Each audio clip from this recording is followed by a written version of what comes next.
Hello everyone, in this video I would like to talk about how Serbia made me appreciate and value my Russian language. I even created a video before talking about how Russian people are kind of represented as evil in a lot of American movies. There are a lot of movies about Russian mafia.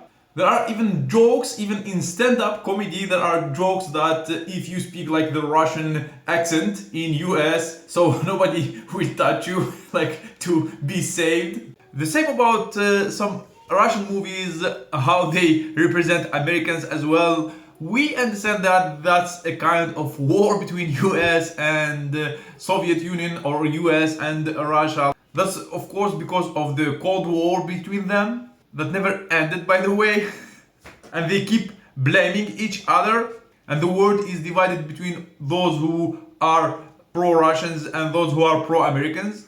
In the end, you see all the countries still having a business together.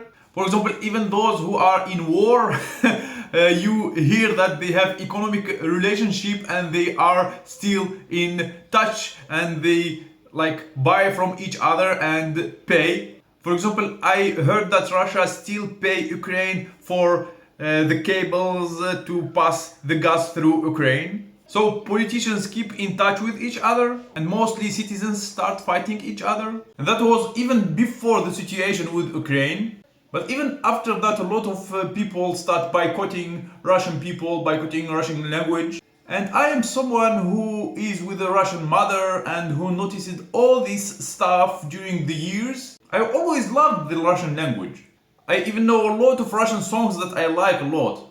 And as I always say, the politics has nothing to do with regular people or with the culture.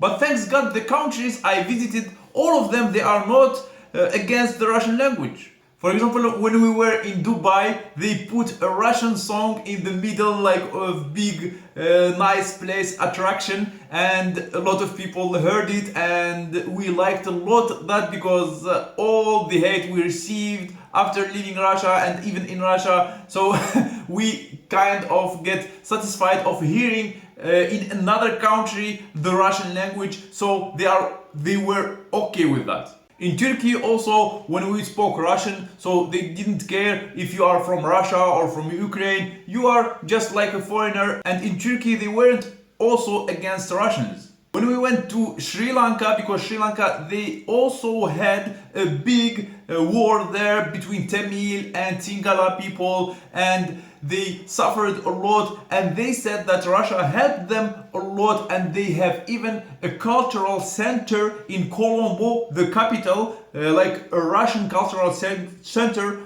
where Sri Lankan people, they go and study Russian language for free. But when we came to Serbia, it's unbelievable how people here love Russian people and how they appreciate them and how they are friendly with them. And I was surprised that so many people here, Serbian people, they know Russian language as well. Sometimes I even notice Russian people buying stuff here in Serbia and they just speak Russian, just like in Russia, and Serbian people, they just understand them.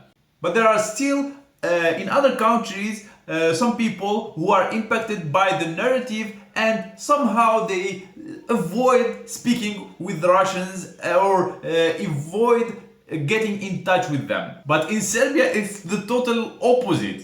Even if Serbian people, they speak English, but they know that you speak Russian, they prefer to speak with you Russian instead. During the history, Russia also helped Serbia somehow and they have good relationships. But still, how Serbians love Russians sometimes is hard to explain.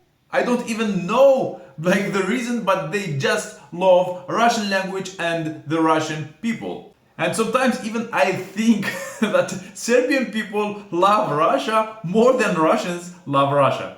But this video is about the Russian language. So all the time I wanted to create a channel in Russian, but I didn't do that. But in Serbia, I finally did that. The channel is called Poluruski, so you can subscribe. I will leave here the link to the channel, and I will leave the link to the channel of Bogdan also in Russian. It's called Veselый Bogdan.